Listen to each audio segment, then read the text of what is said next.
Episode 12B connects colonial grazing routes to the violence of today. Politicians claim that the First Republic had established grazing routes, and recovering them will end the farmer-herder crisis. That narrative is legally false, historically incomplete, and politically dangerous. This episode traces three historical phases: pre-colonial mobility, where seasonal movement followed grass and water; colonial codification, where the British turned flexible migration into fixed routes; and post-independence legal chaos, where the 1965 Grazing Law clashed with the 1978 Land Use Act. Before the British arrived, Fulani pastoralists moved with their cattle across West Africa, but this was not a system of fixed, government-gazetted routes. According to the Nigerian National Livestock Resource Survey, Fulani pastoralists first entered Nigeria during the 16th or 17th centuries. Their southward expansion was limited by trypanosomiasis, a deadly disease carried by tsetse flies that made the forest zones impassable for cattle. The key point is simple: movement was dictated by ecology, not by law. Herders followed water and grass through seasonal local agreements. The Jihad of 1804 brought a turning point.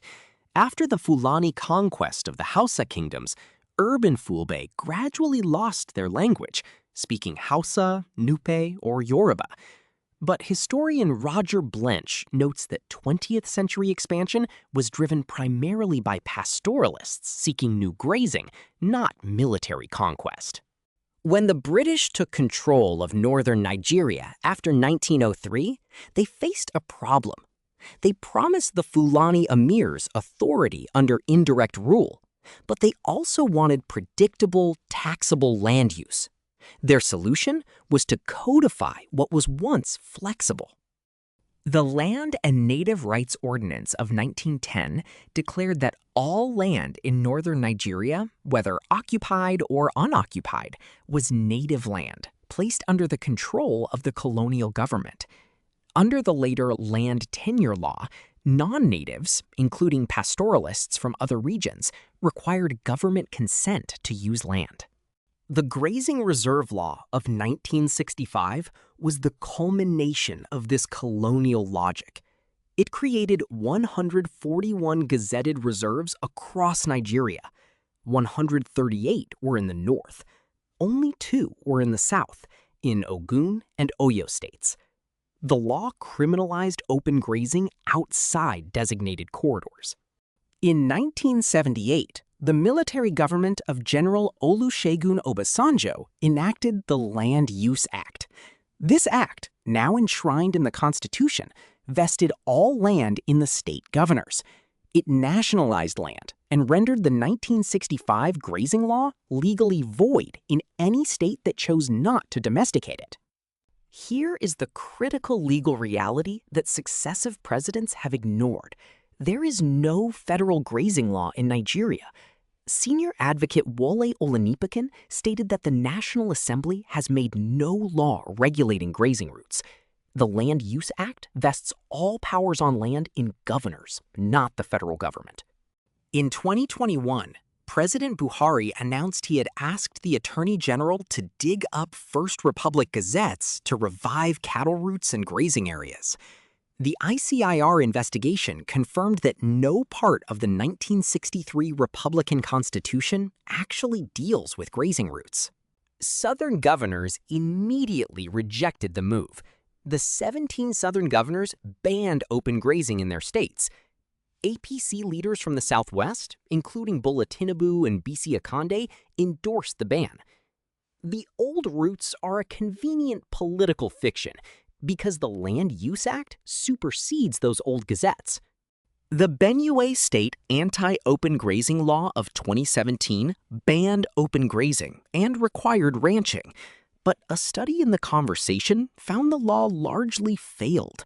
There was no federal support, no affordable ranches for herders, and deepened mistrust on both sides of the divide. The author concluded the anti-grazing law was never only about cattle. It became a law about belonging, rights, who gets to claim the land, and whose identity is recognized. This is the deeper truth behind the entire grazing routes debate in Nigeria today. One of the most dangerous misconceptions today is the equation herders equals Fulani equals bandits. This is factually wrong. The Fulbe are not monolithic. Only a limited number own cattle. The group includes nomadic pastoralists, urban Fulani professionals, and acculturated Fulani who speak only Hausa, Yoruba, or Nupe. And critically, in many parts of northern Nigeria, Hausa farmers also own cattle. The cattle are often managed by hired herders, many of whom are Fulani. But the owners are often Hausa elites. So why is herding stigmatized as Fulani? The answer lies in media ethnic profiling. The Media Diversity Institute reviewed Nigerian crime reporting. Headlines about violence in northern and central Nigeria frequently use Fulani herdsmen as the perpetrator identifier. Similar crimes in the southeast are attributed to gunmen or unknown assailants without ethnic labels. This ethnicizing of criminality is the root of the modern stigma. This history is the root of the problem today. Pre-colonial mobility was flexible. Colonial codification made it rigid. The Land Use Act made federal grazing routes legally impossible. Reviving old routes will not end the crisis. Only honest law, real ranches, and fair media reporting can.